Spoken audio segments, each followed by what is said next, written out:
animé par Brigitte Terrier, dite la clochard.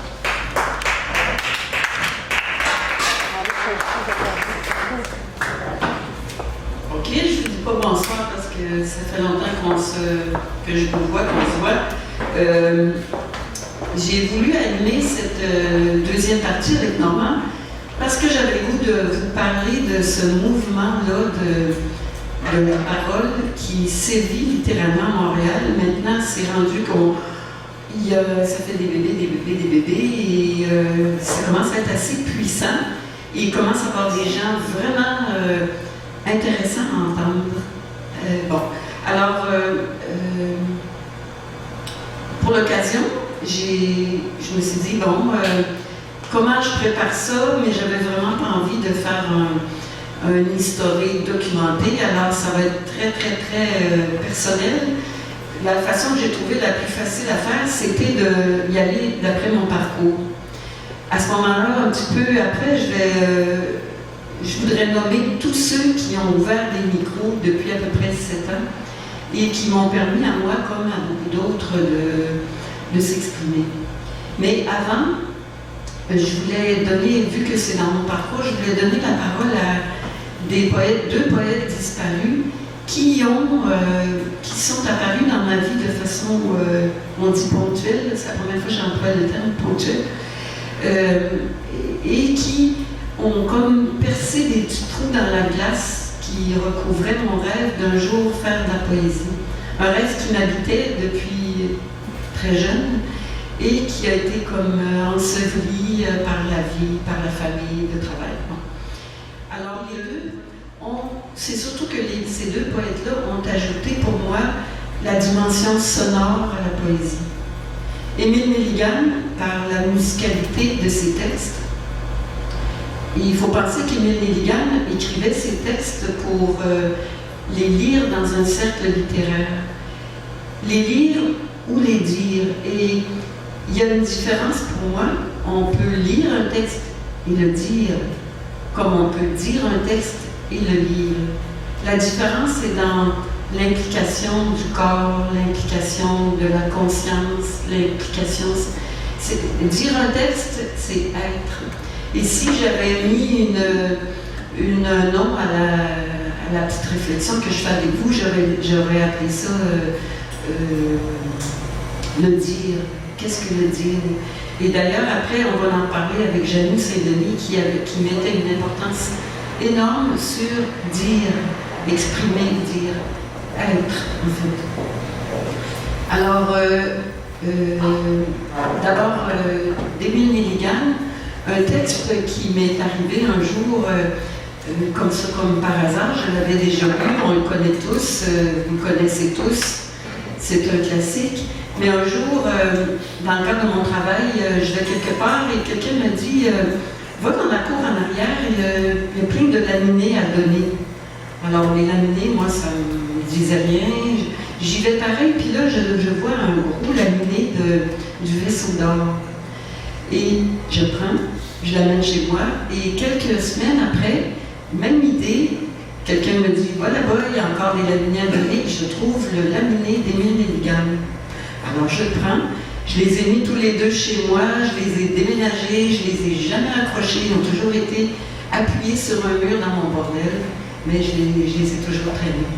Alors, le vaisseau d'or. C'était un grand vaisseau taillé dans l'or massif. Ses mains touchaient l'azur sur des mers inconnues. La cyprine d'amour aux cheveux épars, chère amie, s'étalait à sa proue au soleil excessif. Mais il vint une nuit frapper le grand écueil dans l'océan trompeur où chantait la sirène. Et le naufrage horrible inclina sa carène aux profondeurs du gouffre, immuable cercueil. C'était un vaisseau d'or dont les flancs diaphanes révélaient les trésors que les marins profanes, d'égout, haine ou névrose, ont entre eux disputés. Que reste-t-il de lui dans la tempête brève qu'est devenu mon cœur, navire déserté?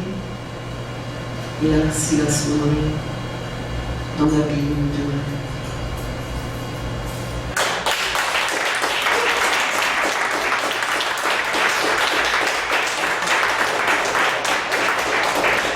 Vous savez, maintenant on guérit les schizophrènes, les gens qui ont des psychoses. On les guérit avec de la médicamentation. Par contre, ça demeure encore un très gros traumatisme pour eux. Et on les attaque quelque part en les enfermant, en leur injectant de force, on les fait passer en cours. Il reste un petit quelque chose de barbare dans la procédure. Bien sûr, on les guérit, mais c'est très dur pour celui qui est en psychose et pour les gens qui sont autour de lui, pour les proches. Alors, Janou Saint-Denis, c'est là que je vais sortir mes notes parce que j'ai le goût de vous communiquer le plaisir que j'ai eu à repasser dans l'œuvre de Janou Saint-Denis. Et j'ai réalisé en préparant cette rencontre que c'est elle qui, sans que je m'en rende compte, avait mis la dimension du micro dans mon rêve de faire de la poésie. Une anecdote en passant, un jour on déménage, il y a peut-être 15 ans, on déménage, les enfants, on rentre dans un grand loft.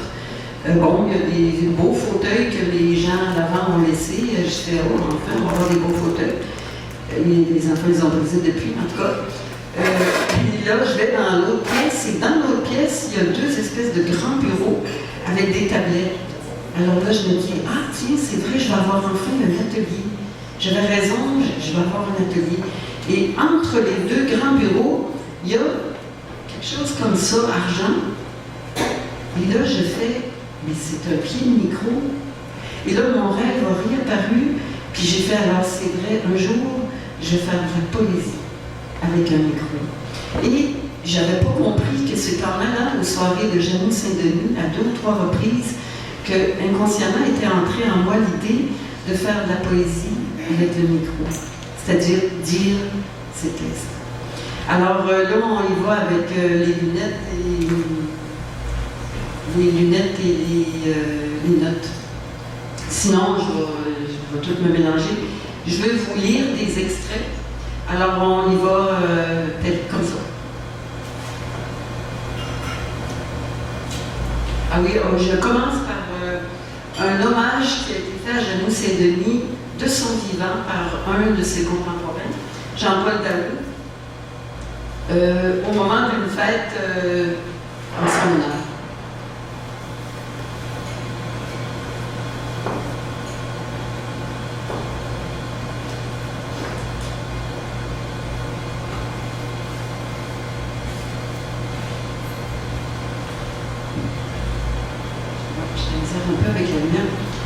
Elle s'est promenée de la Casanou au Cargo, la reine des nuits de poésie de Montréal.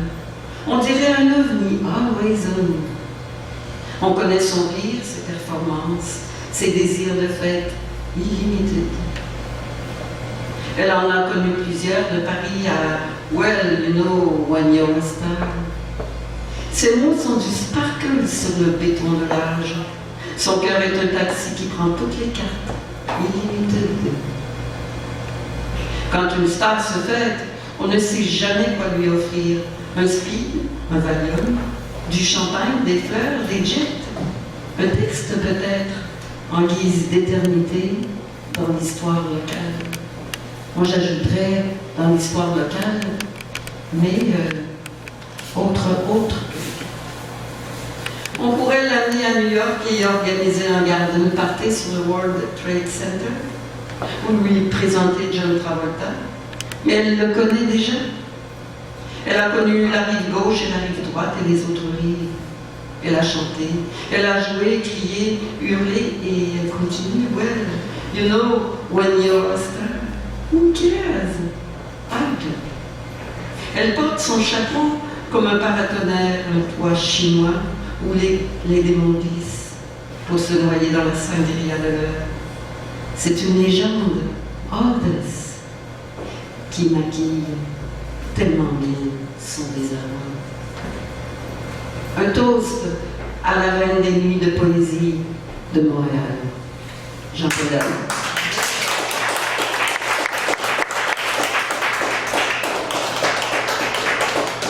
Alors, pour vous dire qui était Janine Sedely, c'était une femme engagée, féministe à sa manière, engagée en politique. Au moment de la dictature de Franco, elle prend la part d'Eva Forrest qui était arrêtée. Et voici ce qu'elle écrit. Je suis pas habituée à me promener avec les livres. Là.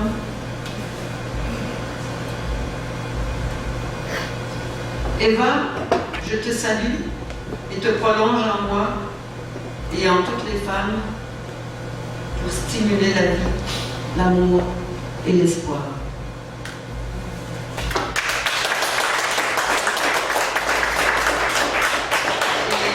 Et ce que j'ai trouvé sublime, c'est sa conclusion pour faire face à la dictature de Franco. C'est tout simple, c'est n'allez plus en Espagne. Ça marche toujours. Ensuite, elle s'implique beaucoup en tant que femme en poésie. Elle écrit « La femme écrivain actuelle pose un acte d'urgence, mais cette urgence n'étant pas toujours perçue à sa juste valeur, elle, la femme, demeure une marginalité. Mais oui, mais elle a été 20 ans en avance sur nous, alors elle nous a ouvert des portes à tous, mais à nous les femmes. Alors les thèmes importants qu'on retrouve et que je veux vous communiquer, c'est l'importance de dire, j'en avais parlé tout à l'heure, une citation, « Le silence est ombre à la lumière de la parole ». Elle ouvre les portes aux autres et quelqu'un qui l'a connue, que j'ai connue, m'a raconté qu'elle disait elle-même qu'elle était une ouvreuse de portes.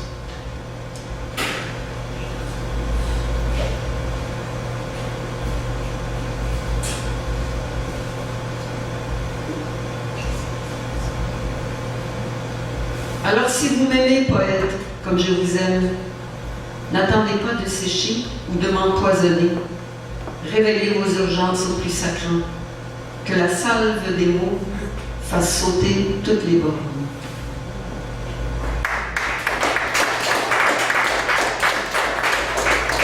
Elle dit aussi « celui qui publie ou celui qui dit ». Alors, elle avait besoin du contact direct avec les gens. On peut publier, puis les gens lisent dans leur salon, mais le fait de dire ces textes et de le faire avec le monde, c'est tout un autre. Et c'est pour ça qu'elle a ouvert. Il ne faut pas oublier que c'est à peu près la première qui a ouvert. C'est la première, c'est une pionnière. Ce qu'on fait maintenant dans les bars, elle le faisait, puis elle le faisait toute seule au début. Pendant longtemps, elle le fait toute seule.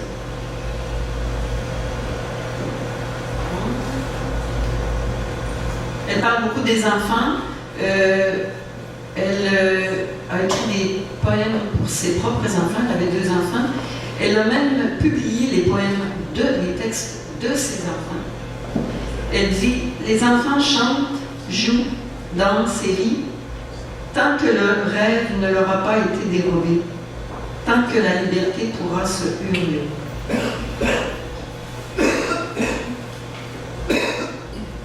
Elle fait aussi l'éloge de la maternité, des choses qu'on n'entend pas tellement par les temps qui courent.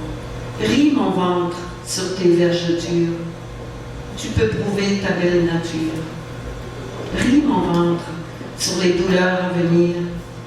Ris mon ventre, tu ne vas pas périr. De tes stries lumineuses, la beauté jaillira. C'est beau quand même. Elle écrit aussi, et ça très à contre-courant, ni pilule, ni stérilet. Il faut le faire là, à l'époque, quand tout le monde a commencé à prendre la pilule. Ok. Elle écrit sur l'amitié, parle beaucoup de ses amis, de l'importance d'avoir des amis, donne la place aux autres, et un petit texte ici sur la fraternité.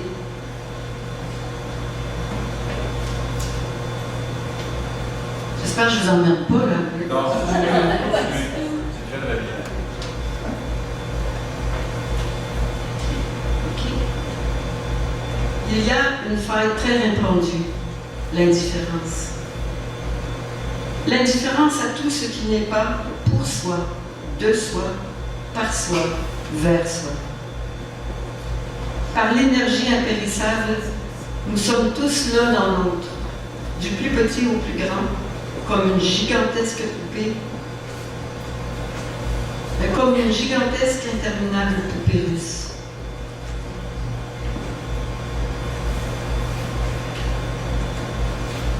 La mort est très présente. Elle a eu un... Il faut dire que c'est quelque chose qui l'a marqué. Le père de son premier enfant, personne n'a jamais su s'il s'est suicidé. Le feu a pris et il est mort dans le feu. Elle n'a jamais su s'il avait mis le feu, si le feu a pris sans qu'il en soit responsable. Et elle est restée avec une blessure immense. C'est comme le seul être qu'elle a vraiment aimé. Et après, elle a comme recherché, elle l'a recherché partout à travers les autres. Un très beau texte sur la vérité. La vérité n'est pas ce que tu dis, encore moins ce que tu t'es. Elle est l'image que tu perçois, elle est l'image que tu reçois dans le regard que tu jettes sur la vie.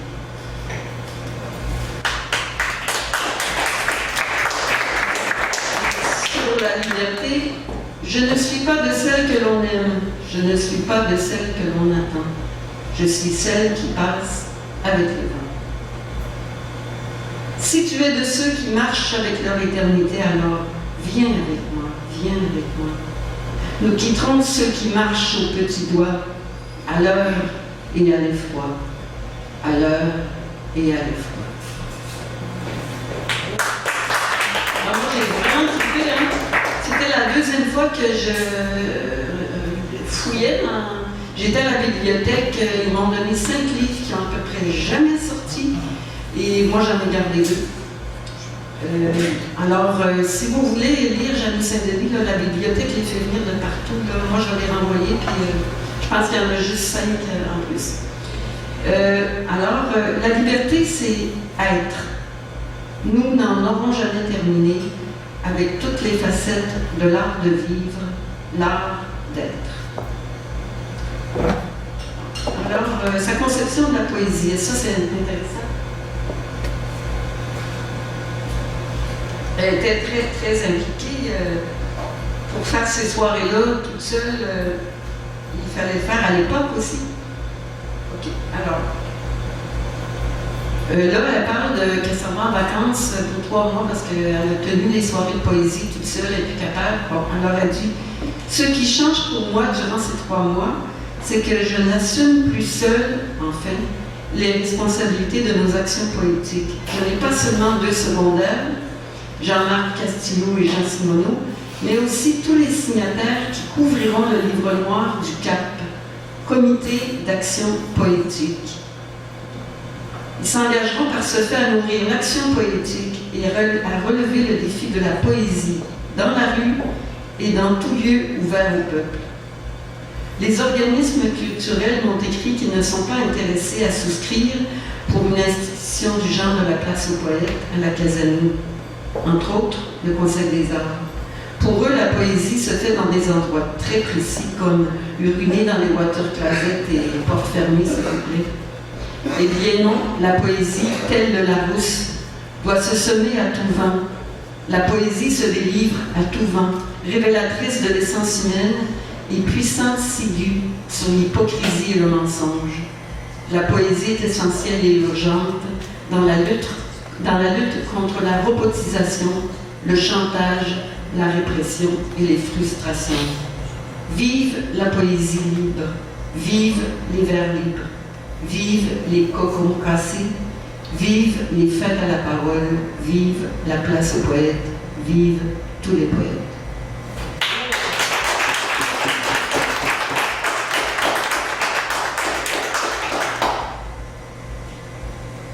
J'appelle à la poésie rouge-noire des entrailles plutôt qu'à celle de la matière grise. extirpez dans la joyeuse souffrance vos rénales aspirations et vos angoisses pelviennes qui occupent votre bassin et ramollissent vos dents.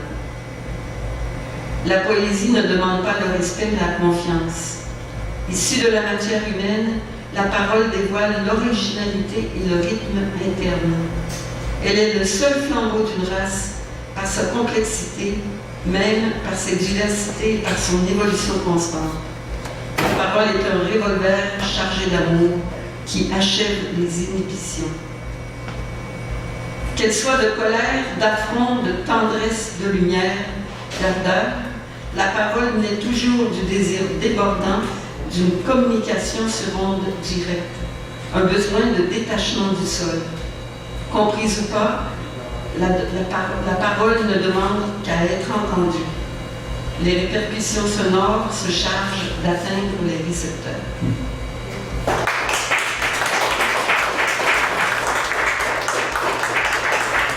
Les qualités d'un poète: intégrité, lucidité, inspiration. Là, il y a toujours j'ai toujours les pages de tout ça, mais si vous le lisez, je vous montrerai les livres après, je vous donnerai les titres des livres. Quelques réflexions. Ce n'est pas l'être, mais la société qui est devenue anormale.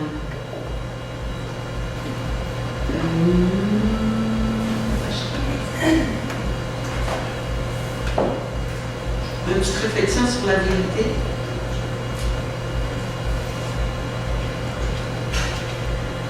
Il y en a qui errent parmi vous, qui ont quelque chose à dire. Vous refusez d'entendre. Votre malhonnêteté est foncièrement organisée, tartufferie moderne. Vous êtes des criminels bien assouvis dans votre salle d'Éden de tout ce qui a de la race, ce qui s'élève, ce qui se distingue. Vous vous accomplissez dans l'injustice. Tout va de mal en pis, votre lucidité est malade, et il y va de vos intérêts de ne pas guérir. Société tarée qui s'invente des mythes et des limites, pour se défendre de la recherche haute des êtres dont les facultés et la disponibilité vous gênent. Vous méprisez l'artiste par peur de la transparence.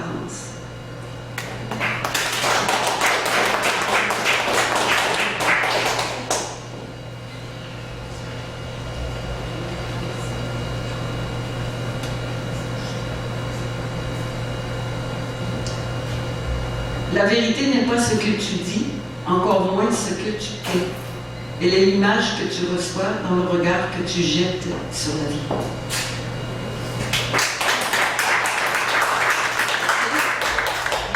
Un petit extrait que je trouvais qui sonnait le fun, et puis des images fortes. Jimmy Smith en ogive, ombrage ma peau. Musique givre, ma soif d'eau. Parfois, les jointures se reconnaissent à la brillance des chairs allumées. Pour terminer, 3 petits textes.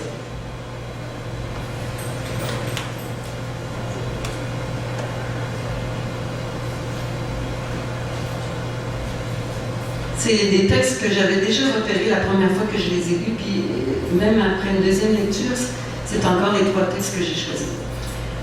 Je n'admettrai point que l'on m'autorise, que l'on me commande, que l'on me divise, que l'on me hante. J'aviserai de mon chagrin, de mon plaisir, du mal que l'on me fera, de l'effort que je ferai. Je ne supporte pas les désespoirs vains, les vertiges hautains. Je réclamerai une part de joie, un peu de peine. Ça continue, là, mais je vous lis juste les écrits.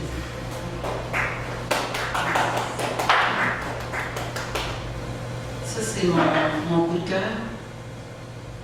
Plus que l'amour, à qui je donne plus que la vie. Ce poème auréolé de 2 teintes, rose marmelaire, brunissure des tourmentes. Enfant pénalité, disent les braves gens. Enfant de l'amour, disent les rêveurs. Et je te regarde, mon enfant, entre 1000 enclaves. Je te choisirai encore, pour cette complicité définitive dans l'assaut de la vie, pour cette perpétuité d'un instant à nul autre semblable, quand, unifiant nos désirs, ton père et moi empiétions l'amour.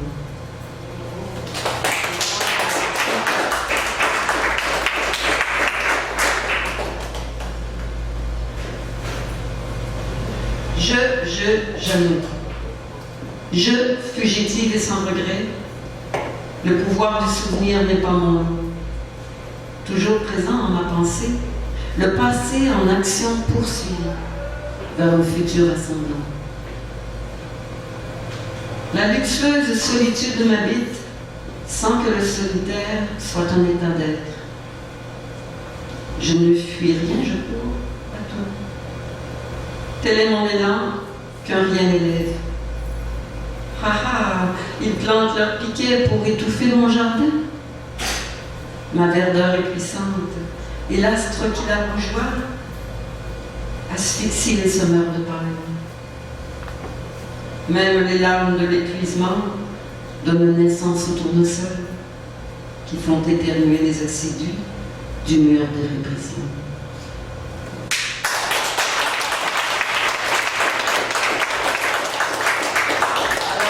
Je vous ai donné de lire Jeanne Saint-Denis. Alors, il y a Place aux poètes, c'était le nom de ces soirées de poésie à la Caserne. Et il y a La roue du feu secret, bibliothèque des oreilles. Alors, on arrive au petit historique absolument pas documenté. Avant d'y arriver, je voulais juste souligner l'apport d'André Montmorency dans mon parcours, dans ce rêve-là de faire de la poésie un jour. À un moment donné, j'entends à la radio qu'André Montmorency donne un atelier d'écriture. Alors je dis à mon chum, regarde, je t'achèterai plus avec ça, j'y vais, ça passe ou ça casse. Je continue ou je t'achète plus parce que je parlais de ça, j'aimais faire de la poésie, je parlais des micros, j'étais un peu tannante là, parce que je n'en faisais pas. Alors, je vais à l'atelier d'écriture d'André Montmorency et il fait un atelier d'écriture complètement disjoncté. Il faisait ça comme ça, il changeait, mais c'était parfait. Il testait le pouls des gens qui étaient dans son atelier, puis il transformait ça avec... C'était génial, moi je trouvais sa façon était géniale. Alors un jour, il dit, qu'est-ce que vous êtes venu chercher dans mon atelier? Alors moi je dis, moi je voudrais écrire des textes à dire. Alors il me dit, c'est quoi ça, des textes à dire? Je dis, je sais pas, mais je vais écrire des textes à dire. Il dit, ok, on fait du théâtre. Alors là, il dit, prenez tous un personnage, puis on fait une pièce de théâtre avec des personnages. Alors moi, je prends spontanément La Clocharde. Alors là, première semaine, on arrive, j'ai pas écrit un mot, je suis pas capable. Mais je me suis déguisée, j'ai mon déguisement. Alors il dit, moi, t'as rien écrit? J'ai dit non. Il dit, ouais, un déguisement, ok, on va dire. La semaine d'après, j'ai rien écrit. Alors là, il est bête, pas à peu près. Là, il dit, là, les costumes, on s'en fiche pas mal, pas ça qui est important, les costumes, là, t'es pas capable d'écrire quelque chose. Alors là, en sortant du cours, je me dis, bien, ou je viens plus, il est trop bête, ou je prends quelque chose. Puis là, dans l'autobus, là, tout a défilé dans l'autobus, j'ai tout écrit un peu dans l'autobus. C'est parce que ça faisait référence à une période de ma vie qui était trop souffrante, j'étais incapable de l'aborder.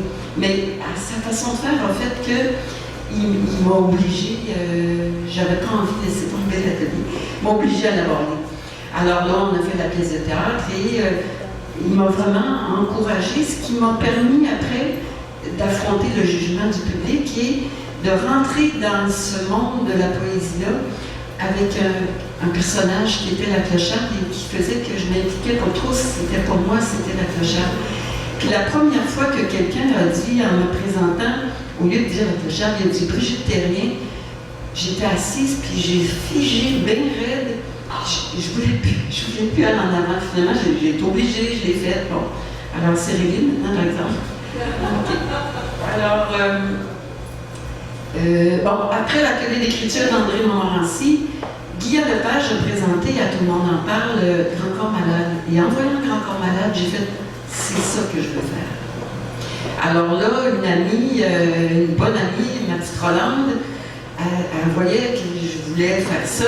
Alors elle a osé affronter la mauvaise humeur de ses enfants pour qu'ils cherchent sur Internet parce qu'elle n'était pas meilleure que moi sur Internet.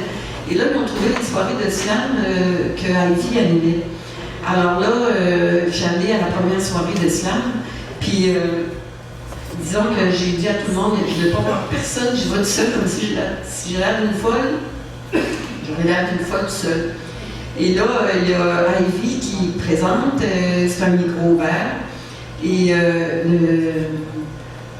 le stage est tellement haut, c'est au Quai des Brumes, le stage est tellement haut, puis moi je vois que tout le monde a à peu près 25 ans, tu sais. Il y en a quelques-uns qui ont un petit peu plus. Et là, je fais comment je vais faire pour monter sur le stage. Je vais monter à 4 pattes, ça n'a pas d'allure. Là, c'était ma préoccupation. J'ai complètement oublié mon texte. Ma préoccupation, c'était. Puis je pratiquais, on était en ligne pour faire le micro ouvert. Puis là, je pratiquais, je montais de ce bord, je montais de ce bord. Puis là, je ne savais plus quoi faire. Puis là, un flash avant de monter, il y a une chaise un peu plus basse que le stage. J'amène la chaise, je monte sur la chaise, je monte sur le stage, ça a marché. Alors, là, j'ai fait ça, puis je suis sortie là, puis j'avais des ailes. Puis là, je me suis dit, c'est vrai, ce rêve-là était vrai, j'ai le droit de faire la poésie. Mais c'est pas tout, hein, normalement, on sait qu'après ça, aussitôt que c'est fini, après ça, c'est d'autres choses. Bon. Alors, après, on peut dire que le slam a été comme... C'est il y a 7 ans à peu près. Grand Corps Malade a fait connaître au grand public le slam et Ivy, qui faisait ses soirées de slam, a permis au slam de se développer. Et non seulement a permis au slam de se développer, mais ça a été comme un endroit où tout le monde s'est rassemblé. Il est venu des gens de différentes tribunes, on s'est connus et c'est là que ça a commencé à bouger. Et il y avait deux sortes de choses aux soirées d'Ivy. Il y avait des soirées de micro ouvert, puis il y avait des soirées de compétition. La compétition, moi, j'étais comme pas partante, mais je me suis dit, si je ne l'essaie pas, je ne saurais pas ce que c'est. Je l'ai essayé, je ne regrette pas, parce que c'est très formateur. C'est formateur dans... t'es quand même... il y a de la compétition, puis il y en a qui sont bons, c'est comme, tu as le goût d'être pas trop poche. Puis, en même temps, ben, ça lime un petit peu ton ego, tu sais, parce que quand tu te fais mettre un 5, un 6, c'est très dur au début, puis finalement, tu apprends à faire ce que tu as à faire, puis à ne pas te préoccuper. Il y en a qui aiment, il y en a qui n'aiment pas, il y en aura toujours qui n'aiment pas. Alors, après Ivy, il y a eu Éric Roger, qui, en fait, je ne le connaissais pas, mais lui faisait déjà des soirées de poésie à Montréal. Il suivait les soirées, il avait repris les soirées de Jenny Saint-Denis. Bon, alors il y a eu Éric Roger, là je prends ma liste parce que sinon j'en oublie.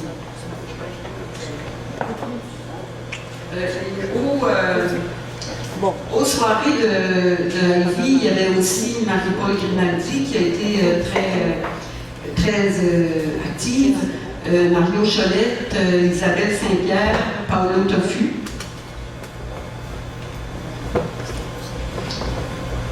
Il y avait Catherine Cormier-Larose qui, dit-on, s'était impliquée au début dans les soirées, dans la préparation des tribunes de slam, mais bon, qu'est-ce qui est arrivé, je ne sais pas, là, mais c'est resté que c'est que Ivy qu'on connaît. Catherine Cormier-Larose qui a fait des soirées de poésie dans les parcs, elle faisait poésie dans les parcs. Moi, après ça, j'ai fait 4 soirées à la Chine. Laissez-moi vous dire qu'il y a trouvé du monde à la Chine, pas évident. Et c'est aussi pour ça que je sais que je veux nommer ces gens-là, parce que je sais que c'est énormément de travail, d'implication, de tenir des soirées à tous les mois. Il y a eu June à Châteauguay, qui a tenu une série de soirées où moi, dès le début, là, j'ai comme pris beaucoup d'assurance, parce que ça paraît pas, mais je suis bien gênée. Renaud Lamy à Saint-Hyacinthe. Et Renaud Lamy À mon avis, c'est tout un poète. Et lui était complètement sorti des soirées de slam parce qu'il trouvait que la compétition, c'était le premier que je trouvais que je rencontrais qui parlait ouvertement qu'on était mieux de faire des soirées sans compétition. Ça rejoignait ce que je pensais. Jacques Desmarais qui a tenu des événements spéciaux, Yola et Annie Schneider à Granby. Il y a eu Vézir, je ne suis jamais allée, ça n'a pas donné, mais qui a fait beaucoup de soirées. Il y a eu tous les slamestres à Trois-Rivières, Mike McNeil et David Goudreau. À Québec, André Montmorency, puis Yannick Beaulac, puis Gatineau, Jocelyn Pointe. Il y a eu Roger Michael et Normand Lebeau. J'étais venue quand ils étaient au Café Sarajevo, je pense. Martimo et Roger Marchand. Bien sûr, Yvon Jean au Bistrot de Paris et même Berlon. Hein? Il dit yes, Yvon! Yvon Jean. OK. Et Gabriel Duchesneau dernièrement. Il y en a d'autres, mais je vous ai dit, c'est absolument pas documenté mon affaire. Je sais qu'il y en a qui allaient ou qui vont encore au Gainsbourg, au Divan Orange. Mais pour vous dire que ça prolifère, ça se multiplie. Et maintenant, il y a des gens qui sont très bons et il y a matière à faire des soirées magnifiques. Ce qu'il faut faire comme travail maintenant, c'est d'attirer plus de monde. Pas des gens qui passent micro ouvert, mais du public, attirer plus de monde. Bon, alors, maintenant, il y a une affaire qui me titille encore. Quel est le nom qu'on doit donner à ces soirées-là? Tout le monde, bon. Le spoken word, à mon avis, s'approche de ça. Par contre, je pense qu'il y a un mot français qu'on pourrait trouver. Au début, moi, j'ai dit, quand j'ai sorti du slam, j'ai dit « Ah, ben, moi, je fais du slam sans manière, sans minuterie, puis sans mesure, c'est-à-dire sans compétition. » Je disais même « C'est du slam sans haine, c'est du cela, et du cela, c'est cela. » Mais en préparant ça, je me suis dit, dans le fond, ce qu'on fait, c'est du 4P, du PPPP ou du PPPP, de la poésie parlée populaire. Disons qu'on pourrait dire qu'il y a eu des poètes disparus, des poètes à l'index, ici il y a des poètes de brousse, on pourrait dire que ce sont des poètes de micro. Fini pour l'explication.